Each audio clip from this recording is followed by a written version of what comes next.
चलो,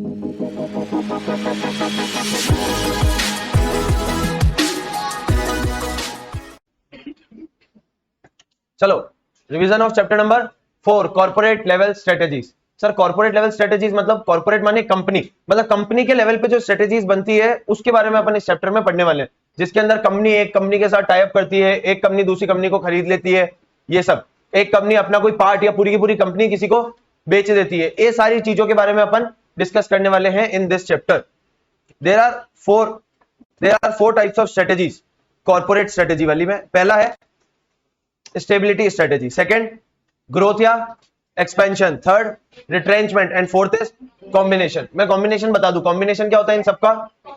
मिक्सचर। इन सबको एक साथ लगा के और एक कंपनी के अंदर लगाना, that is your combination strategy. जब आपकी कंपनी बहुत बड़ी हो, हर डिवीजन को अलग अलग स्ट्रेटेजी की जरूरत हो, जैसे एक्स वाई जेड 1 2 3 तीन के, इसके अंदर स्टेबिलिटी लगाऊं, इसके अंदर ग्रोथ, इसके अंदर रिट्रेंचमेंट, ऐसा कर सकता हूं क्या? ऐसा कर सकता हूं क्या? ये मेरी पूरी कंपनी है एक्स वाई जेड, इसके अंदर तीन डिवीजन है, product X, product Y and product Z. मैंने इसके अंदर स्टेबिलिटी लगाई, वाई के अंदर ग्रोथ एंड जेड के अंदर रिट्रेंचमेंट, ऐसा कर सकता हूं ना? तो अगर कोई मुझे पूछेगा एक्स वाई जेड कौन सी स्ट्रेटेजी फॉलो करता है, क्या बोलूंगा? Combination of all three. एक इसमें अच्छा इंपॉर्टेंट पॉइंट, ये वर्ड नाम सुना कभी? एक्सक्लूसिव।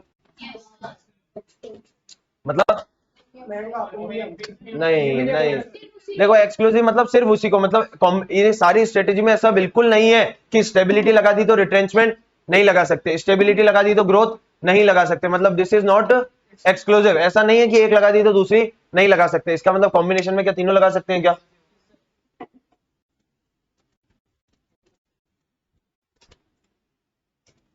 चलो स्क्रीन पे, above strategies are not mutually exclusive. Mutually exclusive नहीं है, एक लगा दी तो दूसरी भी लगा सकते हो, यही है। ऐसा नहीं है कि एक लगा दी तो दूसरी नहीं लगा सकते। Adopt a mix of above to suit a particular situation. एक कंपनी इन सबका मिक्सचर लगा सकती है जो भी उसके सिचुएशन के हिसाब से परफेक्ट होगा।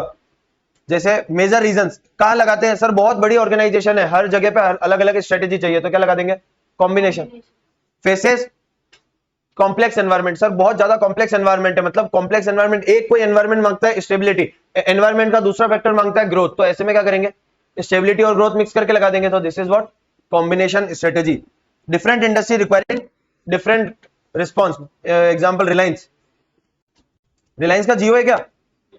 टेक्सटाइल, पेट्रोल है या नहीं है? सर जियो के अंदर टेलीकॉम इज डिमांडिंग ग्रोथ, तो यहां growth strategy cheap the. Textile is demanding stability, यहां पे stability, and petrol is demanding growth, तो रिलायंस क्या करेगा? अरे अलग अलग इंडस्ट्री है ना, अलग अलग इंडस्ट्री में अलग अलग टाइप की सिचुएशन है, अलग अलग इंडस्ट्री को अलग अलग स्ट्रेटेजीज की रिक्वायरमेंट है, इसलिए क्या करेगा? कॉम्बिनेशन स्ट्रेटेजी लगा देगा। I hope I am clear, पक्का समझ में आ रही है? चलो इधर वापस है। So there are 4 types of strategies, नाम बोलो वापस, stability, growth, retrenchment and combination. चलो स्टेबिलिटी की बात करते हैं, स्टेबिलिटी के बारे में कुछ पॉइंट बोलेंगे। मैं बोल रहा हूँ stability it's is a do nothing strategy, it's not a do nothing strategy. ऐसा नहीं है कुछ नहीं करके और गद्दा डाल के सो जाने का, नहीं नहीं नहीं, कुछ तो करना पड़ेगा। जितनी मेहनत पिछली बार करी थी उतनी मेहनत इस बार भी करनी पड़ेगी। स्टेबिलिटी मतलब मान लो you have achieved 100 crore of sales, तो इस साल भी 100 करोड़ मेंटेन करने के लिए उतनी मेहनत तो करनी पड़ेगी। कल आप 8 घंटे पढ़े थे, हाँ ऐसे इमेजिनेशन 8 घंटे पढ़े थे, इस बार भी 8 घंटे, आज भी 8 घंटे पढ़ना है, तो उतनी मेहनत लगेगी जितनी कल करी थी। हाँ मतलब 8 घंटे का टाइम मैनेज करने के लिए उतनी मेहनत लगेगी। मतलब stability strategy is not a do nothing strategy, कुछ ना कुछ करना पड़ता है। स्टेबिलिटी स्ट्रेटेजी का गोल क्या होगा? To stabilise by and. Growth strategy का गोल क्या होगा? To expand and growth. तो स्टेबिलिटी स्ट्रेटेजी का गोल क्या है? कि हमको अब एक जगह स्टेबल होना है। और कंसोलिडेटिंग द कमांडिंग पोजीशन, मतलब आप नंबर 1 आ चुके हो मान लो, तो नंबर 1 पोजीशन को और कहां जाओगे? और कोई स्कोप है क्या? रैंक 1 के बाद क्या आता है? नहीं उधर नहीं, इधर इस साइड में 1 से ज्यादा कहां जाओगे? मतलब you have already achieved a commanding position, तो उसको होल्ड करने के लिए क्या करोगे? अब आप क्या करोगे? स्टेबिलिटी स्ट्रेटेजी फॉलो करोगे। चलो देखो थोड़ा थोड़ा पढ़ते हैं। सबसे पहले ये वाला तो बहुत important, it's not a do nothing strategy, important goal is to stabilise consolidate the commanding position already achieved. क्या इसमें नए नए बिजनेस में जाओगे क्या? नहीं सर, स्टेबलाइज बोला ना, कुछ भी नया नहीं करना, कुछ भी ग्रोथ वाली चीज नहीं करनी। Continue in the chosen business path, optimise return on the resources, sir पिछली बार हमने 50 करोड़ के रिसोर्सेज डाल रखे थे और उस पर 100 करोड़ की सेल्स करी, अच्छी बात है ना। सर इस बार हम चाहते हैं कि उन वर्किंग कैपिटल को जो 50 करोड़ की थी उसको थोड़ा सा कम कर दें। अब 45 करोड़ की वर्किंग कैपिटल में हम 100 करोड़ का सेल्स अचीव कर सकते हैं, मतलब 100 करोड़ की सेल्स ही अचीव कर रहे हो ना, बट क्या कर रहे हो, 50 करोड़ की जगह 45 करोड़ की वर्किंग कैपिटल, मतलब optimise the returns on the resources. Resources 50 crore, उस पे कितना वो कमाया, सेल्स 100 करोड़, मतलब डबल हो गया। अब आप चाह रहे हो कि मेरी वर्किंग कैपिटल 45 करोड़ हो जाए और सेल्स 100 करोड़ ही रहनी चाहिए, ये क्या हो गया, optimum utilisation of resources, perfect. Optimise the return on resources and maintain operational efficiency, मतलब वेस्ट को कम करो, वेस्टेज मतलब डिफेक्टिव यूनिट्स को कम, डिफेक्टिव यूनिट्स कम प्रोड्यूस होनी चाहिए, इस तरीके से मैकेनिज्म करो। Safeguard its existing interest and, sir जो एग्जिस्टिंग जिस इंटरेस्ट जो स्ट्रेंथ है हमारी उसको बचा के रखो, जो एग्जिस्टिंग स्ट्रेंथ है उसको बचा के रखो। नई स्ट्रेंथ एक्वायर करनी है क्या इसमें, नहीं नहीं, वो तो क्या हो जाएगा फिर ग्रोथ। यहाँ पे एग्जिस्टिंग जो है उसको क्या करो, प्रिजर्व करके रखो, संभाल के रखो। इज इट क्लियर, पक्का। अब अपन वापस आ जाते हैं अपने एक्सपेंशन पे। चलो चलो एक ही साथ पढ़ लेते हैं, sorry. Characteristics of stability strategy, इधर बोलना, अब इन दोनों को कंपेयर करके चलेंगे। व्हाट, सबसे पहले बताओ what do you mean bye redefinition of business. Sir define करना इज डेफिनेशन, रीडेफिनेशन मतलब वापस से डिफाइन करना। अरे तो एक बात बताओ, वापस डिफाइन क्यों करो, कुछ ना कुछ चेंज हुआ होगा। जैसे मैं सीए बनने से पहले बोलता था आई एम नयन कोठारी, फिर मैं बोलता हूँ आई एम सीए नयन कोठारी, तो ये क्या हो गया, रीडेफिनेशन, बिकॉज कुछ चेंज हुआ है ना, है ना। अब मान लो वापस कभी मैंने कुछ कांड किया और मेरी सीए की डिग्री चली गई, तो वापस में क्या बोलूंगा, आई एम नयन, वापस चेंज हुआ ना, भले ही चेंज उसमें प्लस हुआ चाहे रिमूव हुआ, उसको क्या बोलोगे आप, रीडेफिनेशन ऑफ बिजनेस। क्लियर है। तो एक बात बताना, स्टेबिलिटी स्ट्रेटेजी में नया बिजनेस लेते हो क्या, नहीं, तो उसके अंदर रीडेफिनेशन करने की जरूरत है। तो स्टेबिलिटी में does not require redefinition. Expansion में भाई नया नया ग्रोथ, नए नए बिजनेस में एंट्री लोगे तो वहां पे रीडेफिनेशन चाहिए। नया बिजनेस में कब कब जाओगे, स्टेबिलिटी में, एक्सपेंशन में। सो एक्सपेंशन में new product new market, stability में continue and choose an existing business path, यही है ना। कैपिटल किसमें ज्यादा चाहिए, सर एक्सपेंशन में it need higher investment, very high amount of capital, कुछ नया स्टार्ट करने के लिए। इसके अंदर ज्यादा not much warrant fresh investment, ज्यादा फ्रेश इन्वेस्टमेंट नहीं चाहिए। रिस्क किसमें ज्यादा है, expansion is versatile strategy and highly risky, ये वाला लेस रिस्की एंड एक वर्ड था status Q, status Q, status Q, याद आया क्या, स्टेटस क्यू मतलब अपने एग्जिस्टिंग स्टेट ऑफ अफेयर, जो काम कर रहे हैं उसको मेंटेन करना, maintaining existing state of affairs. Status Q is a Latin word, याद रखेंगे। क्लियर है। चलो एक बार पढ़ लेते हैं। Does not involve redefinition, safe strategy है, ज्यादा फ्रेश इन्वेस्टमेंट नहीं चाहिए, लेस रिस्क है, stays with the same business same product same market, कुछ भी नया नहीं करने का, कल जितनी मेहनत करी आज भी उतनी ही करने की, maintain same level of efforts, better utilisation of resources and modest growth objective. What do you mean by modest, sir ज्यादा नहीं, ज्यादा ग्रोथ नहीं चाहिए, कुछ 1-2% की ग्रोथ हो गई तो चलेगा चलेगा। क्लियर है। बट इसके अंदर just comparative to this expansion strategy के अंदर रीडेफिनेशन लगता है क्या, सर नाम से ही क्लियर है, कुछ नया नया करेंगे तो रीडेफिनेशन लगेगा। अपोजिट ऑफ स्टेबिलिटी स्ट्रेटेजी खुद नहीं लिख दिया, high risk and, sir risky बहुत ज्यादा है बट अगर चल पड़ी तो बल्ले बल्ले। बिजनेस ग्रोथ होती है, हाँ होती है। Highly versatile strategy, what do you mean bye versatile, dynamic strategy, dynamic ना, चेंजिंग, बार बार कहीं ना कहीं कुछ चेंज करना पड़ता है, नया प्रोडक्ट नए प्रोडक्ट के हिसाब से नई स्ट्रेटेजी, तो बार बार आपको चेंज करने पे मजबूर करेगी।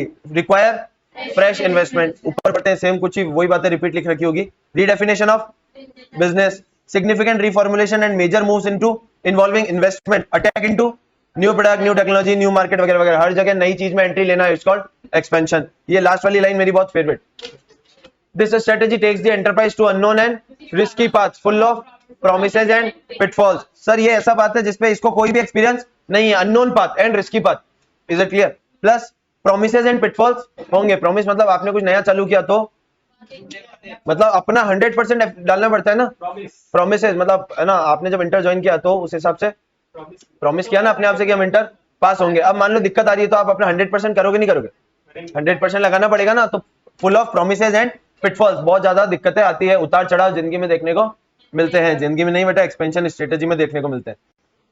चलो फिर आता है major reasons for stability. Sir stability कहीं को फॉलो करने की, सर सबसे पहले तो पीएलसी का एग्जांपल लेते हैं। पीएलसी में जब हमारा प्रोडक्ट मैच्योरिटी पे होगा तो कौन सी करोगे, स्टेबिलिटी। एंड एक्सपेंशन कब करोगे, जब इंट्रोडक्शन और ग्रोथ में होगा।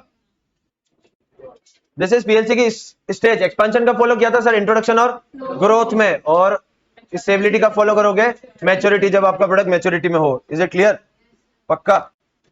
चलो, जब एनवायरमेंट आपको बोलता है कि बेटा शांति से ना चुपचाप बैठ जा, तब क्या करोगे? चुपचाप बैठ जाएंगे। तो व्हेन एनवायरमेंट इज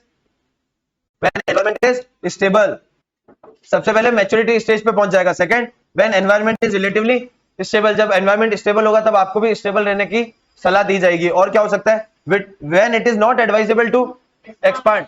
सर यहाँ तो कोविड के ना 21 दिन का लॉकडाउन चल रहा है, आप सोच रहे हो कि 3 और जगह ब्रांच डाल लेते। स्क्रू ढीला है क्या? बोलो, स्क्रू ढीला है क्या? नहीं ना, क्यों? अरे जब एनवायरमेंट क्लियरली बोल रहा है कि अभी एक्सपांड मत करो, तो उस टाइम पे आपको कौन सी स्ट्रेटेजी फॉलो करनी है? स्टेबिलिटी, जहां है वहीं रुक जाओ। आफ्टर अ रैपिड एक्सपेंशन, आपने बहुत भयंकर एक्सपेंशन कर दिया, now it's time to stabilise. शांत, बहुत ज्यादा भाग लिया, आप थोड़ा सांस ले लो। Stabilise and consolidate itself. और जब आपका स्टाफ कब अच्छा फील करेगा? जब कोई चेंज नहीं होगा, आराम से रोज ऑफिस आओ, खाओ पियो, चले जाओ, हाँ या ना? तो कब आपका स्टाफ स्टेबल फील करना चाहेगा? मतलब आप उसको बोल दो कि आज ये नया बिजनेस है, नई रिपोर्ट बना के ला, तो क्या बोलेगा? अरे यार रोज नया नया काम दे देते हैं यार, हाँ या ना? बट अच्छा कब फील करेगा? जब स्टेबिलिटी स्ट्रेटेजी फॉलो करेंगे। So staff feel comfortable with status quo that involves less changes and less risk. इस पर ना याद करने के लिए आप ये देख सकते हो अपना वाला एग्जांपल। आईसीआईसीआई बैंक ने बैंक ऑफ राजस्थान को एक्वायर कर लिया था। वहां पे जो सारे एम्प्लॉइज थे वो क्या थे? एजेड। क्या उनको नई नई चीजें सिखाओगे तो उनको अच्छा लगेगा क्या? नहीं। तो आपके पास अगर ऐसा स्टाफ है जिनकी एज बहुत हो चुकी है, तो now it's time to follow the stability strategy, ताकि उन लोगों को कुछ नया नया नहीं सिखाया जाए। अब मेजर रीजंस फॉर ग्रोथ या एक्सपेंशन करने के मेजर रीजंस क्या हो सकते हैं? सबसे पहले वहां एनवायरमेंट क्या था? स्टेबल। यहाँ एनवायरमेंट क्या होगा? है ना, चेंजिंग डायनामिक। जब वहां एनवायरमेंट ने बोला था it is not advisable to expand, यहाँ एनवायरमेंट खुद बोलेगा भैया एक्सपांड करो, ग्रोथ करो। when environment demands the increase in the pace of activity, भाई एनवायरमेंट खुद बोल रहा है अपने एक्टिविटी को बढ़ाया जाए। जब आपको एक्सपांशन से क्या करना हो? भाई आप लोगों को ऐसा लग रहा है कि मेरे को मार्केट का ग्रेटर कंट्रोल चाहिए, ज्यादा मार्केट शेयर चाहिए, तो क्या करोगे आप? एक्सपांड। ये बहुत अच्छा है। जब आपको इकोनॉमीज ऑफ स्केल और एक्सपीरियंस कर्व का फायदा उठाना है, तब आपको कौन सी स्ट्रेटेजी फॉलो करनी चाहिए? एक्सपेंशन। क्यों sir? Sir economies of scale कब मिलता है? जब प्रोडक्शन ज्यादा करोगे। तो ज्यादा करने के लिए स्टेबिलिटी पे रहोगे क्या? ज्यादा किसमें होता है? एक्सपेंशन में। एक्सपेंशन में आपकी सेल्स बढ़ेगी, प्रोडक्शन बढ़ेगा, तो इकोनॉमीज ऑफ स्केल का बेनिफिट मिलेगा। फिर है स्ट्रेटेजीज में फील मोर सेटिस्फाइड। वहां स्टाफ सेटिस्फाइड था, यहाँ कौन सेटिस्फाइड है? स्ट्रेटेजी। उसका काम क्या है? तो उसका काम असली में यहाँ है स्टेबिलिटी में, उसको आप कुछ कर तो रहे नहीं, उसका यूज ही नहीं ले रहे, तो यहाँ पे उसको ज्यादा अच्छा लगेगा। चलो इधर ध्यान से ना, ये वाला समझ में आया ना, तो मजा आ जाएगा। नाउ स्ट्रेटेजी दो टाइप की होती है, इंटरनल और ग्रोथ स्ट्रेटेजी दो टाइप की होती है, इंटरनल और इंटरनल मतलब सिर्फ अपने अंदर किसी बाहर वाले से मदद नहीं लेनी, एक्सटर्नल में किसी बाहर वाले की जरूरत पड़ेगी। चलो इंटरनल और एक्सटर्नल। इंटरनल भी दो तरीके से किया जाता है, इंटेंसिफिकेशन और इंटेंसिफिकेशन के अंदर 3, मार्केट, प्रोडक्ट। ध्यान से सोच के बताना what do you mean bye market penetration. Existing product, existing market. तो सर फिर बढ़ाओगे कैसे? प्रोडक्ट में मेजर चेंज, थोड़ा सा चेंज करना और उसको एडवर्टाइज करना ताकि अपनी सेल्स बूस्ट हो जाए। एग्जांपल, क्या आपके टूथपेस्ट में नमक है? सर टूथपेस्ट है, थोड़ा सा नमक डाल दिया है, टूथपेस्ट में नमक है। सर क्या किया? सर टूथपेस्ट वही है, क्या आपके टूथपेस्ट में नमक है क्या? और यहाँ पर क्या हो गया, इन्होंने थोड़ा सा स्लाइड चेंज किया और क्या हो गया, उनकी सेल्स बढ़ गई। कैडबरी छोटे छोटे डेयरी मिल्क बेचता था, उसको सेलिब्रेशन का बॉक्स बना के बेच दिया, सेल्स बढ़ गई क्या? पर अंदर चॉकलेट, तो सिर्फ पैकेजिंग चेंज कर दी। पहले कोका कोला 1 लीटर की बोतल निकालता था, फिर 250 ml की भी निकाली, ये क्या हो गया? पेनिट्रेशन। सिर्फ पैकेजिंग चेंज करी, कोका कोला वही है। फिर आता है मार्केट डेवलपमेंट, नए मार्केट के अंदर जान।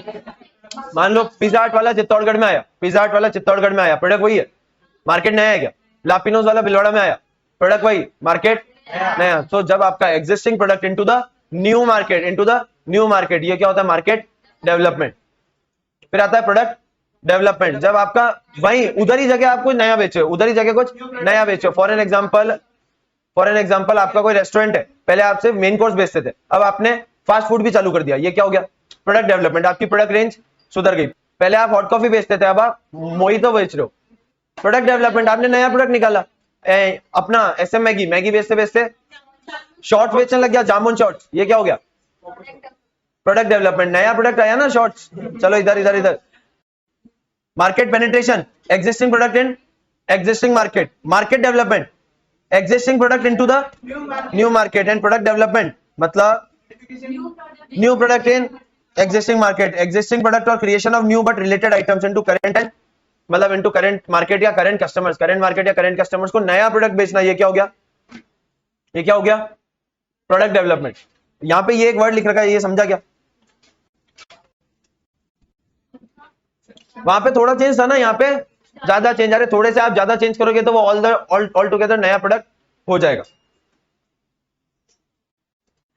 नो, डाइवर्सिफिकेशन मतलब new product into new market. क्या रिस्की है, क्या रिस्की है क्या? हाँ सर, इतना नया नया बिजनेस, कोई नया नया इंडस्ट्री में जाना रिस्की से कम बात नहीं है। आप इतने दिन कॉमर्स पढ़कर आए, मैं अचानक से आपको साइंस में बिठा दूं, रिस्की है या नहीं है?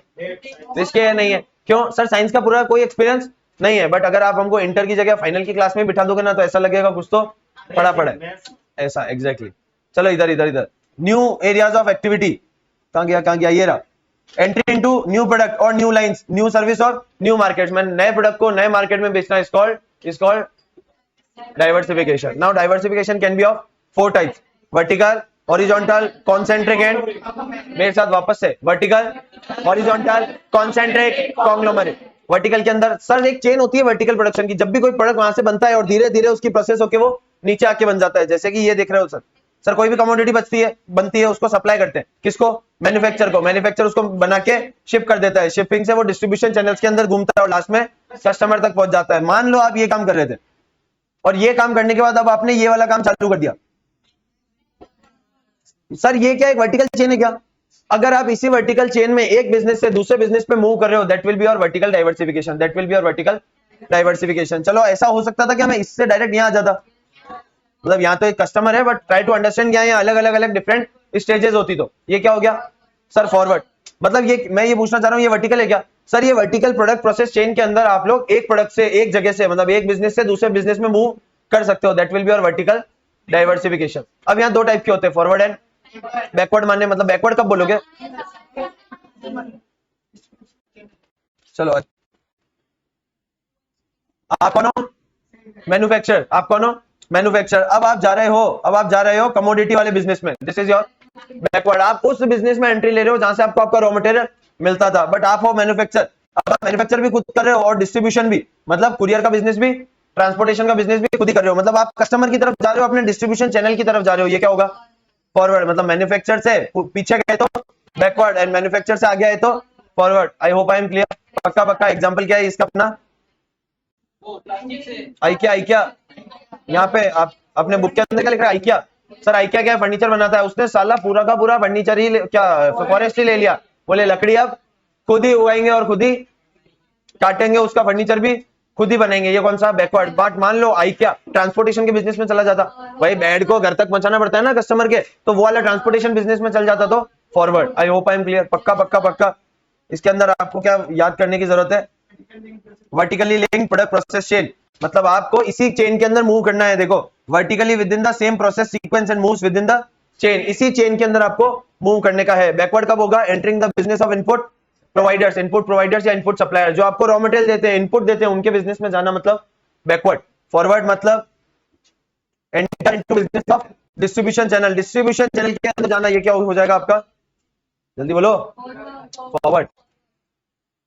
Now next is horizontal.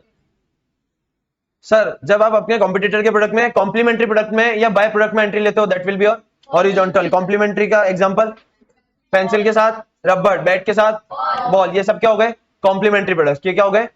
Complementary product. By product क्या होता है? सर शुगर बनाते बनाते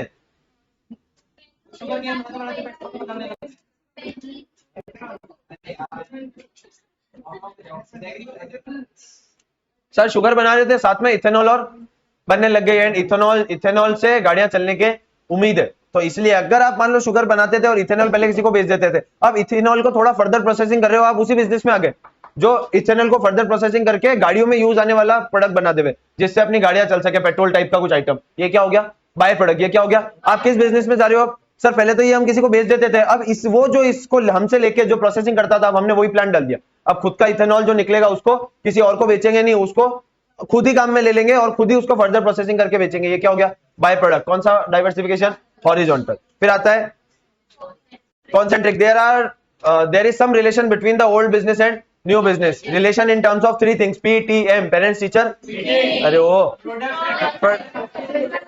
process, technology and market. Sir इसको बनाने की और इसको बनाने की प्रोसेस तो सेम है, इसको बनाने और इसको बनाने की टेक्नोलॉजी भी सेम है, एंड मार्केट इन दोनों का सेम। मार्केट मतलब मार्केटिंग, मार्केट मतलब मार्केटिंग। सर हिंदवेयर का एग्जांपल, सर हिंदवेयर सिंक बनाता है, टैप्स बनाता है, तो सर वो हो गया ना, बट साथ में वो हिंदवेयर वाला क्या करता है? गीजर भी बनाता है।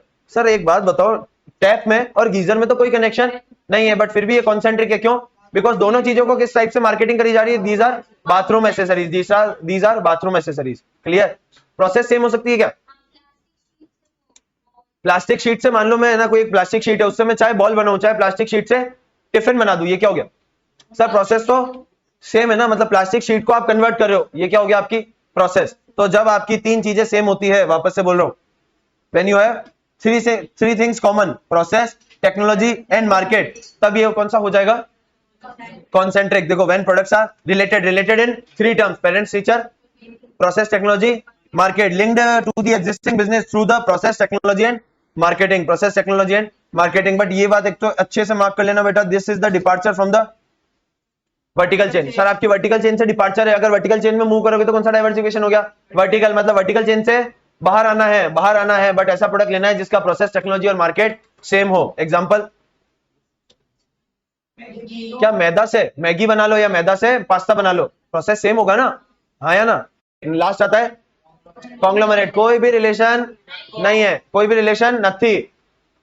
आप कौन, मैं कौन, हम आप दूसरे को नहीं जानते। एग्जाम्पल सर टाटा स्टील बनाते बनाते टाटा टाइटन की वॉचेस बनाने लग गया, क्या बात है। ये बनाते बनाते टाटा पावर लाइन में चला गया, ये भी ठीक है। ये सब करते करते TCS चालू कर दी, कोई रिलेशन दिख रहा है क्या? सर कोई रिलेशन नहीं है। ये घड़ी की, ये IT कंपनी है, this is a power and this is a steel, मतलब ये कोई भी रिलेशन नहीं है। इसका मतलब ये क्या हो गया? कॉन्ग्लोमरेट। जब मान लो टाटा स्टील ने टाइटन चालू किया होगा, वो कौन सा डाइवर्सिफिकेशन था? टाटा ने टाटा स्टील के बाद टाइटन चालू किया, कौन सा डाइवर्सिफिकेशन था? Conglomerate. So there is no linkage between the product, market and technology. Parents teacher meeting में कोई भी रिलेशन नहीं होता। The new product is totally disjointed and unrelated. There is no common thread at, कहां गया? There is no common thread at all, कोई भी common thread नहीं है। नाउ नेक्स्ट वन, इंटरनल हो गया क्या? क्या किसी और की मदद ली थी क्या? नहीं सर, सब हमने हमारे खुद के बलबूते पे चालू किया था। यस और नो? खुद आत्मनिर्भर होकर चालू किया था। जब आप कुछ चीज ऐसी चालू करते हो, that is your internal. External में किसी और की मदद लेनी पड़ेगी। Example, mergers and acquisition. क्या मर्जर्स एंड एक्विजिशन एक्सटर्नल की लोगों की मदद से होते हैं क्या? सर एक कंपनी दूसरी कंपनी के साथ मर्ज हो रही है, तो दूसरी कंपनी होनी तो चाहिए, तभी तो मर्ज हो गए। तो आपने किसी ना किसी का हेल्प ली, किसी ना किसी को यूज किया, तो that will be your external. अरे एक्सटर्नल ग्रोथ रे, क्या कर रहे हो? External growth. Clear? Mergers and acquisition. Sir generally merger कब होता है? सर 2 सेम टाइप की कंपनीज में, मैं भी 100 करोड़ की कंपनी, आप भी 100 करोड़ की कंपनी, आओ दोनों मिलकर काम करते हैं, दिस इज मर्जर। मैं 1000 करोड़ की कंपनी, आप 100 करोड़ की कंपनी, आके एक्वायर कर लिया, दिस इज एक्विजिशन। एक बार ये पढ़ लेना। एंड मर्जर एंड एक्विजिशन से एक चीज रियलाइज होती है, क्या? सिनर्जी। सिनर्जी मतलब दो और दो हाँ कुछ भी बोल दो। 1 और 1 11, तो 1 और 1 सर जनरली 2 होते हैं, बट 1 और 1 के साथ से कुछ ज्यादा बेनिफिट जो एक्री होता है उसको कहते हैं synergy. For an example, company A और company B. Company A 100 crore का टर्नओवर कर रही थी, कंपनी बी 120 करोड़ का कर रही थी। ये दोनों मिल गए और दोनों मिलने के बाद 250 करोड़ का टर्नओवर कर रहे हैं। ऐसा कैसे सर? सर दोनों के मिलने से कुछ तो बेनिफिट होगा ना, दोनों की एक्सपर्टीज काम आएगी। तो जो ये इन दोनों को टोटल करो, कितना रहा? 220, कंपेयर करो 250 से, कितना एक्स्ट्रा मिला? तो ये 30 इज योर सिनर्जी। क्या आता है? Types of merger. ऊपर की तरह ही है, हॉरिजॉन्टल, वर्टिकल, कॉन्सेंट्रिक नहीं है, थोड़ा सा इसमें नाम चेंज है, क्या?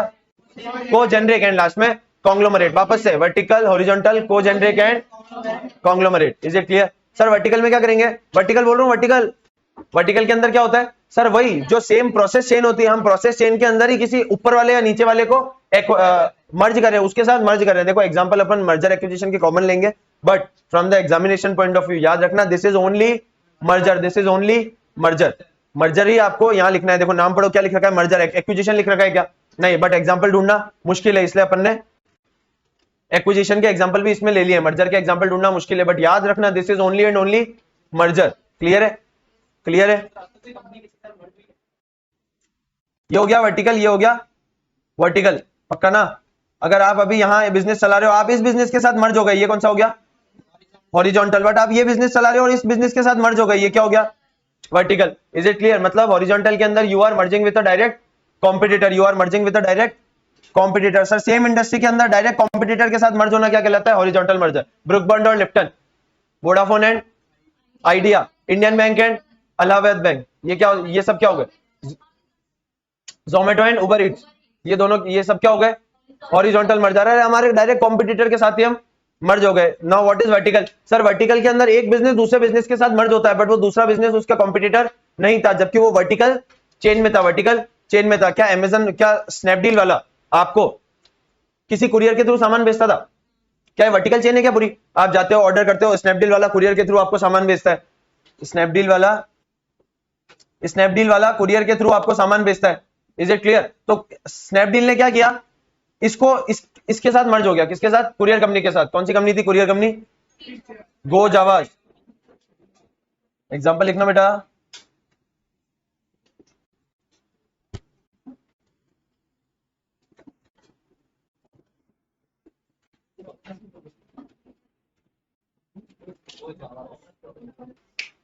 चलो वर्टिकल मर्जर। सर आपको सेम इंडस्ट्री में रहना है क्या? हाँ same industry but at a different stages, different stages. इसके अंदर भी दो हो सकते हैं, फॉरवर्ड एंड बैकवर्ड। फॉरवर्ड माने डिस्ट्रीब्यूशन चैनल की तरफ, डिस्ट्रीब्यूशन चैनल एंड कस्टमर्स की तरफ। बैकवर्ड माने इनपुट प्रोवाइडर या इनपुट सप्लायर्स की तरफ। क्लियर है?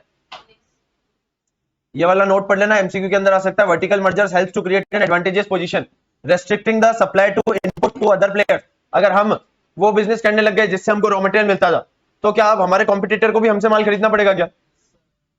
मेरा और मेरा कॉम्पिटिटर दोनों एक ही सप्लायर से माल खरीदते थे, और वो सप्लायर के साथ में मर्ज हो गया, वो सप्लायर के साथ में मर्ज हो गया, तो मेरे कॉम्पिटिटर को मेरे से माल खरीदना पड़ेगा, और मैं जब चाहूं अपने स्टॉक की प्राइस बढ़ा सकता हूं। वो मेरे को बोलेगा कि हाँ भाई मेरे को स्टॉक चाहिए, और मैं बोल दूंगा मेरे पास स्टॉक नहीं है। ऐसा हो सकता है क्या? हाँ, मतलब मैं उसको इनपुट देने से मना भी कर सकता हूं। I can restrict the supply of input to other players और by providing the input at higher cost. तो उससे मेरी प्रॉफिटेबिलिटी बढ़ेगी क्या? बिल्कुल। Next one is co-generic merger. There is some relation between process, technology and market. Parents teacher meeting, same industry but different business lines. Example, sir, Disney Plus, Hotstar. Disney क्या था? Sir, it is a production house and Hotstar is an OTT platform. क्या दोनों entertainment industry से related है क्या? Broadcasting industry से? हाँ, but अलग अलग प्रोडक्ट लाइन है। तो इन दोनों का अगर मर्जर हो गया तो this will be your cogeneric merger. Concentric बेटा डाइवर्सिफिकेशन था, को-जेनेरिक मर्जर। एग्जांपल देखो और क्या लिख रखा है। Refrigerator organisation can merge with another organisation having business in kitchen appliance. क्या मार्केटिंग सेम है क्या? किचन अप्लायंसेस करके मार्केटिंग सेम है। फिर आता है कॉन्ग्लोमरेट मर्जर, कोई भी रिलेशन नहीं, there is no relation at all. एक कंपनी दूसरे के साथ मर्ज हो रही है, एक कंपनी से दूसरी कंपनी में कोई रिलेशन नहीं है। Unrelated to each other, there is no linkage between, यहां अपन ने क्या लिख रहा था? PTM, no linkage between PTM, parents teacher meeting, no linkage between process technology and market. Example Reliance and Hamleys. Sir Reliance तो पहले क्या बना रहा था? कपड़े, textile and petroleum, and Hamleys is a toy manufacturing company. क्या कोई रिलेशन दिखता है क्या? नहीं। अगर ऐसे ही दो कंपनीज मर्ज हो जाती है तो that will be your conglomerate merger. Done. Next आता है expansion through strategic alliance. It's not a marriage, it's a live in relationship. Marriage मतलब मर्जर, स्ट्रेटेजिक अलायंस मतलब लिव इन। इसका ये बहुत सही है ना सर, दोनों जने आते हैं, साथ में रहते हैं, बट अपनी अपनी अलग आइडेंटिटी मेंटेन करते हैं। यहां भी तो वही कर रखा है, देखो इधर सर स्ट्रेटेजिक अलायंस के अंदर दो कंपनी साथ में आती है और कुछ स्ट्रेटेजिक ऑब्जेक्टिव को पाने के लिए अपने कोई भी काम को साथ में मिलकर करते हैं। फॉर एन एग्जांपल, कोई गवर्नमेंट का टेंडर है, इधर कोई गवर्नमेंट का टेंडर है जिसके अंदर गवर्नमेंट की कंडीशन है कि हम एक कंपनी को नहीं देंगे, इसमें दो कंपनी होनी चाहिए तो आप दूसरी कंपनी के साथ मर्जोगे क्या?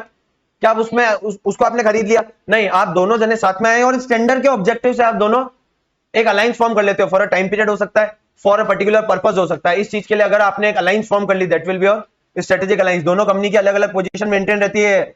देखो, the strategic partners maintain their status as independent and separate entities, share the benefit and control over the partnership. दोनों जने 50-50% के हकदार है, दोनों जने 50-50% के हकदार है। Is it clear? पक्का? ये एमसीक्यू के अंदर पूछा जा सकता है कि strategic alliance generally globally form करी जाती है। कैसा? एक कंपनी एक कंट्री की, दूसरी कंपनी दूसरी कंट्री की, इन दोनों को आपस में मिलकर काम करना है। They will form strategic alliance. Example लिखेंगे। सर ये सारे स्ट्रेटेजिक अलायंस के पार्टनर है। क्या मैकडी और कोका कोला मर्ज हो गए क्या? नहीं सर, मैकडी के आउटलेट्स पे कोका कोला मिलती है। जस्ट स्ट्रेटेजिक अलायंस ताकि दोनों का भला हो जाए। टाटा और स्टारबक्स, क्या स्टारबक्स ने टाटा को खरीद लिया? या टाटा ने स्टारबक्स को? नहीं सर, सिर्फ इंडिया के लिए स्टारबक्स ने टाटा के साथ मिलकर बिजनेस किया है, तो that is alliance, that is alliance. Uber and Spotify, sir Uber की कैब्स के अंदर स्पॉटिफाई से आप गाने सुन सकते हो, यस और नो? तो there are 4 advantages of strategic alliance. सबसे पहला कॉम्पिटिटिव एडवांटेज, सेकंड ऑर्गेनाइजेशनल, या फिर स्लैश करके बेटा यहां लिखवाया था स्ट्रेटेजिक, लिख लो strategic. Third is political and fourth is economical. 4 type के एडवांटेज होते हैं। कॉम्पिटिटिव एडवांटेज, सर अगर मैं ऐसा काम करता, Toyota and Maruti Suzuki strategic alliance नहीं करते तो क्या आपस में लड़ते? दो बोथ आर कॉम्पिटिटर्स ना, टोयोटा एंड मारुति सुजुकी तो दोनों लड़ते। तो स्ट्रेटेजिक अलायंस करने से फायदा क्या हुआ? जो कॉम्पिटिटर्स हमसे लड़ते हैं वो हम हमारे साथ मिलकर काम करेंगे, साथ मिलकर काम करेंगे। This is your competitive advantage. Strategic या ऑर्गेनाइजेशनल एडवांटेज, सर एक दूसरे के साथ मिलने से सिनर्जी मिलती है। उनको कुछ नई स्किल्स आती है वो हमको सिखाते हैं और हम हमारी स्किल्स उनको सिखाते हैं। देखो, learn necessary skills and obtain certain capabilities. उनकी कुछ खासियत हमको सीखने को मिलती है और हमारी कुछ स्पेशलाइजेशन हम उनको सिखाते हैं। सो स्ट्रेटेजिक अलायंस हो गया ये, सॉरी स्ट्रेटेजिक बेनिफिट हो गया। देन पॉलिटिकल, हमारे स्ट्रेटेजिक अलायंस की अपनी कंट्री के अंदर पॉलिटिकली बहुत दबदबा है, तो अब हम उसके साथ रह रहे हैं तो हमारा भी पॉलिटिकल दबदबा बढ़ जाएगा। देखो यही तो लिखा का है। सबसे पहले मार्केट के, फॉरेन मार्केट के अंदर एंट्री लेना easy. Second, forming strategic alliance with politically influential partners, जिनका पॉलिटिकली दबदबा रहता है, उनके साथ अगर करोगे तो आपकी भी पोजीशन और इन्फ्लुएंस बढ़ जाएगा। इसका एग्जांपल यहां पे लिखो आप, Dubai. Example Dubai business. Dubai में बिजनेस स्टार्ट करने के लिए वहां के एक वहां का लोकल पर्सन होना चाहिए। आप डायरेक्टली जाके बिजनेस स्टार्ट नहीं कर सकते, तो आप क्या करोगे? वहां के किसी लोकल पार्टनर से अलायंस फॉर्म कर लोगे। क्यों? सर मेरे को दुबई के अंदर एंट्री चाहिए, तो आपको क्या करना पड़ेगा? अलायंस फॉर्म करना पड़ेगा। तो वैसे पॉलिटिकल। देन आता है इकोनॉमिकल, सर एक दोनों एक मिलके काम करेंगे तो we will achieve a greater economies of scale. मैं 100 यूनिट बनाता था, आप 100 यूनिट बना रहे हो, आप 200 यूनिट एक साथ बनाएंगे तो पर यूनिट कॉस्ट कम आएगी ना, तो इकोनॉमिकल बेनिफिट मिलेगा। 4 बेनिफिट मिले, इसको आप यूं लिख सकते हो, या तो COPE। Now disadvantage of strategic alliance, sir सबसे पहला हमको उनको अपना कुछ स्पेशलाइजेशन सिखानी पड़ती है। Major disadvantages sharing. क्या कोका कोला वाला मैकडी के साथ अगर अपनी कोका कोला की जो रेसिपी है वो शेयर कर देता तो सर मैकडी वाला खुद की कोका कोला बनाने लग जाता। Problematic if they involve trade secrets and process secrets. And third बेटा, सेकंड क्रिएट पोटेंशियल कॉम्पिटिटर्स। हम लोग जिसके साथ स्ट्रेटेजिक अलायंस फॉर्म किया, कल को वही जना हमारा बिजनेस खोल के बैठ गया तो उसको हमारे सारे राज पता है। 2 डिसएडवांटेज क्लियर है क्या? Next, retrenchment strategy. Sir retrenchment strategy के अंदर 3 strategy, turn around, divestment and, सबसे पहले डाइवेस्टमेंट एंड लिक्विडेशन पढ़ते हैं। लिक्विडेशन मतलब पूरा का पूरा बिजनेस बेच देना। डाइवेस्टमेंट पूरे बिजनेस का एक पार्ट, जैसे पिज्जा में से एक स्लाइस। लिक्विडेशन मतलब पूरा का पूरा पिज्जा ही बेच देने का। चलो थोड़ा सा नीचे चलकर देख के आते हैं। लिक्विडेशन देखो सर, बिड होगी क्या? लिक्विडेशन मतलब अपनी फर्म को, अपने बिजनेस को क्लोज डाउन करना और सारी असेट्स को बेच देना। Closing down a firm and selling it assets considered as the last resort. ये आखिरी रास्ता है, सब कुछ ट्राई करके देख लिया, बिजनेस नहीं चल रहा तो लास्ट ऑप्शन क्या बचेगा? बंद कर दो। This is a stigma of failure का दब्बा है। और कभी कभार dead business is more worth than alive. बंद करना बेहतर है चलाने से। चलाने में ज्यादा लॉस हो रहा है, बंद करने में वन टाइम लॉस होगा, चलेगा क्या? यस सर, वेरी गुड, चलेगा। फिर आता है डाइवेस्टमेंट। डाइवेस्टमेंट की एक सबसे खास बात, एमसीक्यू के लिए बहुत ही उम्दा क्वेश्चन। डाइवेस्टमेंट तब करोगे जब टर्न अराउंड फेल हो जाएगा, मतलब टर्न अराउंड ट्राई कर चुके हो बट वो अनसक्सेसफुल रहा, तो आप क्या कर लो? डाइवेस्टमेंट ट्राई कर लो। या कभी आपको क्लियर कट दिख रहा है कि divestment is the only and only option, तब आपको क्या करना है? डाइवेस्टमेंट, बिना टर्न अराउंड के डाइवेस्टमेंट। एक बार ये वाला पैराग्राफ पढ़ते हैं। सेल और liquidation of portion of business, पूरा का पूरा बिजनेस नहीं, इस पूरे बिजनेस में से सिर्फ एक छोटा सा पार्ट निकाल के, पोर्शन निकाल के बेचना है। Adopted when turn around has been adopted when proved unsuccessful, मतलब टर्न अराउंड अटेम्प्ट किया but proved unsuccessful. Turn around में be ignored if it is obvious that divestment is the only answer, और कोई option नहीं है, divestment is the only answer. चलो बढ़ते हैं। क्या डाइवेस्टमेंट के अंदर भी रीडेफिनेशन करनी पड़ेगी क्या? मतलब अपन कोई 4 बिजनेस करते थे, एक बिजनेस बंद कर रहे, I am C A Nayan Kothari, CA degree चली गई, I am only Nayan Kothari, CA वाला वर्ड चला गया, तो यहां पर भी तो यही हो रहा है, या आदमी चला गया, नहीं आदमी लिक्विडेशन में जाएगा तब डिफाइन ही क्या करोगे? Getting my point? आदमी ही पूरा चला गया, that is liquidation, there is no person alive, तो उसके अंदर डिफाइन क्या करोगे? डिफाइन कब करोगे? जब आदमी जिंदा है, बट सीए की डिग्री पहले थी फिर चली गई, आई एम सीए नयन कोठारी, अब हो गया आई एम नयन कोठारी, ये क्या हो गया? जल्दी, divestment. Divestment redefinition of business involve sell out of some of business, sell out of some of business, sir पूरा बिजनेस बेचना है क्या? नहीं, कोई भी छोटा सा पार्ट, छोटा सा डिवीजन, छोटा सा पोर्शन, ये सब सेल करने का मतलब होता है divestment. Divestment divestment without any stigma attach, मतलब इसके अंदर आप पूरा बिजनेस तो चला रहे हो ना, कोई एक पार्ट आपसे नहीं चल पाया, this is not a stigma of failure, धब्बा नहीं है, धब्बा नहीं है। लिक्विडेशन धब्बा था क्या? अरे हाँ या ना? हाँ। चलो फिर अपन आते हैं टर्न अराउंड पे। टर्न अराउंड सबसे पहले टर्न अराउंड का मतलब क्या? सबसे पहले टर्न अराउंड का मतलब माइंड में क्लियर करो। सर आपकी सेल्स या आपका ऑर्गेनाइजेशन की लाइन ग्राफ नीचे जा रहा है, एकदम से यहाँ आपने यहाँ कुछ किया जिससे वापस आपकी organisation back on the track आ गई, this is your turn around. मतलब आप गलत डायरेक्शन में जा रहे थे, turn it around, turn it around, अपनी डायरेक्शन को चेंज करना, गलत डायरेक्शन से सही डायरेक्शन में आना, इज कॉल्ड टर्न अराउंड। एक बार ये वाला पढ़ना। If the organization chooses to focus on the way, it means to reverse the process of decline if adopts the turnaround strategy. Process of decline को बदलना, process of decline को बदलना is called turnaround. पहला question, turnaround कब करोगे? There, what are the indicators? What are the indicators of turnaround? Don का दम। सबसे पहले डी से declining market share, declining market share. O से ओवरस्टाफिंग, एन से negative cash flow, negative cash flow, ये हो गया डॉन। वापस दम।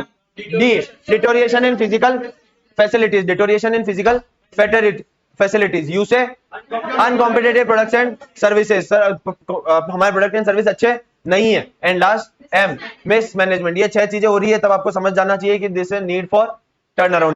Action plan for turn around, short form थी AIR, A2 I and R2, A2 I and R2। सबसे पहली स्टेज क्या आती है? Assessment of current problem. Sir identify करो करंट में प्रॉब्लम क्या है, इसमें मार्क करेंगे assess the current problem and root cause of, root cause.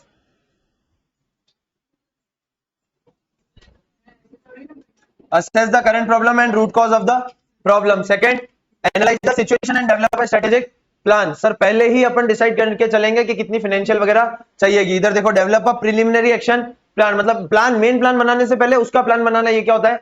Preliminary action plan. Audit के अंदर पढ़ा होगा, प्रिलिमिनरी एंगेजमेंट एक्टिविटी, एंगेजमेंट लेने से पहले की एक्टिविटी, जो वैसे ही प्लान बनाने से पहले की कुछ plan banana, this is your preliminary action plan. आपको इसमें चेक करना है कि adequate financing and resources available है क्या टर्न अराउंड करने के लिए? हाँ सर है। अब उसके बाद प्लान बना लो और प्लान को, उसके बाद प्लान बना लो और प्लान को इंप्लीमेंट कर दो। प्लान टिपिकली इंक्लूड्स क्या क्या क्या क्या क्या क्या? Sir HR, financial, marketing, operation actions to reconstruct the debt. मतलब ये सारे एक्शंस इसके अंदर लेंगे ताकि अपना जो डेट्स है वो कम हो जाए, अपने प्रोडक्ट्स सही दिशा के अंदर चलने लग जाए। Positive operating cash flow must be established. And fourth stage क्या है? रिस्ट्रक्चरिंग द,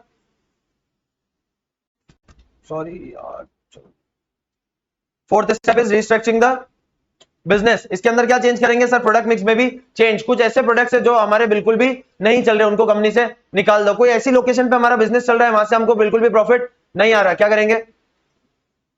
करेंगे? वो वहां लोकेशन से बंद करो। कुछ नए प्रोडक्ट्स को इंट्रोड्यूस करेंगे, मतलब अपना प्रोडक्ट मिक्स चेंज करेंगे। Even withdraw from the certain markets, और लोगों को मोटिवेट करने के लिए reward and compensation system establish कर देंगे। जो अच्छा काम करेगा उसको क्या मिलेगा?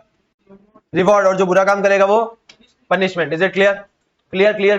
रिवॉर्ड एंड कंपनसेशन, बोनस वाला सिस्टम एस्टेब्लिश कर देंगे ताकि सब जने काम अपने अकॉर्डिंग से ऊपर करेंगे, अपनी औकात से ऊपर करेंगे। फिर आता है stage 5, returning to the normal, returning to the normal. ये सब करने के बाद हम हमारा operating cash flow, operating profit अच्छी सुधरने की दिशा में आ जाएगा। देखो लिखते हैं, begins to show shine of profitability, increase the return on investment and enhancing economic value added. ये सारी मतलब आपको अपने बुक्स के अंदर कुछ प्रॉफिट दिखने लग जाएंगे, सारी अच्छी अच्छी बातें होने लग जाएगी, रिटर्न ऑन इन्वेस्टमेंट सुधरने लगेगा। इसका मतलब आपको पता पड़ जाएगा we have return to the normal stage. Is it clear? पक्का पक्का। एक बार रिवाइज करते हैं। Action plan for turn around 5, सबसे पहले assessment of the current problem, second analyse the situation and develop a strategic plan, इसके अंदर प्रिलिमिनरी प्लान बनाते हैं। थर्ड के अंदर क्या करेंगे, इंप्लीमेंट द प्लान, फिर restructuring the business, sir product mix change कर देंगे, कुछ ऐसी लोकेशन जहां से प्रॉफिट नहीं हो रहा वहां से निकल जाएंगे, और बोनस का सिस्टम ऑर्गेनाइजेशन के अंदर इंट्रोड्यूस कर देंगे। And fifth is returning to the normal, sir profitability के साइन शो करने लग जाएंगे। Important element for turn around strategy, turn around के अंदर हम ये काम करेंगे तब टर्न अराउंड होगा। सबसे पहले सर कुछ ऐसी असेट्स को लिक्विडेट कर देंगे, कुछ असेट्स को बेच देंगे। सर ऐसी एक्टिविटीज को आइडेंटिफाई करेंगे जिससे क्विक पे ऑफ आता है, मतलब जो भी पैसा खर्च करो वो पैसा वापस हमारे पास जल्दी घूमकर आ जाए। Identifying quick pay off activities, जहां से पैसा जल्दी जल्दी निकल कर आ जाए। रेवेन्यू जनरेशन, सर ऐसी चीजों पे ध्यान दोगे जिससे हमारा रेवेन्यू जनरेट हो। क्विक कॉस्ट रिडक्शन, सर ऐसी चीजों पे ध्यान देंगे जिससे हमारा कॉस्ट कम से कम लगे। बेटर इंटरनल कोऑर्डिनेशन को बढ़ाने का ट्राई करेंगे। Changes in the top management अच्छा है नहीं है और इन्होंने चेंज कर दिया। एग्जांपल यहां लिख सकते हो, एप्पल ने किसको बुलाया था, स्टीव जॉब्स। इसका मतलब स्टीव जॉब्स से पहले कोई टॉप मैनेजमेंट था ना, उसको चेंज करके वापस स्टीव जॉब्स को लाया गया। तो this is also part of turn around. Initialise credibility building actions, अपनी ऑर्गेनाइजेशन की जो मार्केट में वैल्यू डाउन हुई है उसको वापस एनहांस करने के लिए, क्रेडिबिलिटी बढ़ाने के लिए कुछ ऐसे एक्शंस लो। न्यूट्रलाइजिंग द एक्सटर्नल प्रेशर्स, ये सारे काम आप करोगे टर्न अराउंड के अंदर। Important question from the examination point of view, एक बार वापस बोलेंगे। Asset liquidation, identifying quick pay off activities, revenue generation, cost reduction, internal coordination सुधारेंगे, टॉप मैनेजमेंट को बदल देंगे, क्रेडिबिलिटी बढ़ाने के लिए एक्शंस लेंगे और बाहर के एक्सटर्नल प्रेशर को न्यूट्रलाइज करने की कोशिश करेंगे। ये 8 काम आप टर्न अराउंड में करते हो। क्यों करते हो? क्योंकि सर हमको 6 इंडिकेटर मिले थे, डॉन का दम, और हमने टर्न अराउंड कैसे किया, AIR लगा के, A2I एंड R2। पक्का clear? Assessment of current problems, analyze the situation and develop a strategic plan, implement the plan, restructure the business and returning to the normal. Turnaround is very important. Due to some technical issues ये छोटा सा part रह गया था, चलो इसको cover up कर लेते हैं। पहले मैं आप लोगों को ये बताना चाहता हूँ कि रिट्रेंचमेंट एंड टर्नअराउंड, इसके ये 7 पॉइंट्स हैं एंड डाइवेस्टमेंट के ये 5 पॉइंट्स हैं। बट आप ये ध्यान देंगे कि डाइवेस्टमेंट के जो ये 5 पॉइंट्स हैं यही रिट्रेंचमेंट एंड टर्न अराउंड के 7 पॉइंट्स में से 5 कॉमन पॉइंट्स हैं। तो we will remember all the 7 points. बस अपन को ये याद रखना है कि ऊपर के 5 पॉइंट्स डाइवेस्टमेंट के। चलिए स्टार्ट करते हैं। The business had been acquired proves to be mismatch and can not be integrated within the company. Sir कोई बिजनेस हमने एक्वायर किया था, वो अब बाकी सारी बिजनेसेस के साथ मिसमैच कर रहा है, प्रॉब्लम्स क्रिएट कर रहा है, तो क्या करेंगे, हटा देंगे। Persistent negative cash flow, sir लगातार हम बिजनेस करते जा रहे हैं बट लगातार कैश फ्लो ही नेगेटिव आ रहा है, लगातार कैश फ्लो नेगेटिव आया जा रहा है, तो ऐसे बिजनेस को हटा देंगे। सर इस बिजनेस में कंपटीशन बहुत ज्यादा है and we not able to cope up with this competition, inability of firm to cope up with this, it may cost to divest, तो हम लोग क्या करेंगे, इसको हटा देंगे। Technological upgradation is required, sir technological upgradation required है but हमारे पास टेक्नोलॉजिकल अपग्रेडेशन करने के लिए इन्वेस्टमेंट नहीं है। बेटर ऑल्टरनेटिव में भी अवेलेबल फॉर इन्वेस्टमेंट, सर हमको इससे अगर हम पैसा निकालेंगे तो इससे कहीं बेटर जगह हम इन्वेस्ट कर सकते हैं। अगर हमारे पास ऐसा ऑप्शन है तो we will divest this business. Last second, management no longer wishes to remain in this business, sir management इस बिजनेस में नहीं रहना चाहता, मैनेजमेंट अब इस बिजनेस में नहीं रहना चाहता, इधर पार्टली और होली किसी भी तरीके से। And management feels that the business could be made viable by divesting, मतलब मैनेजमेंट को लगता है कि ये बिजनेस को डाइवेस्ट ही कर देना चाहिए, इसके अलावा और कोई ऑप्शन नहीं है। प्लीज एक बार मैं वापस बता रहा हूँ, ये जो 5 पॉइंट्स है ये 5 पॉइंट्स डाइवेस्टमेंट के हैं और ये सातों के सातों point retrenchment and turn around के हैं। सो आई वुड प्रेफर कि आप सातों पॉइंट्स याद कर लो एंड बस माइंड में ये याद रखना है कि हाँ ऊपर के 5 पॉइंट्स डाइवेस्टमेंट के थे। Is it clear?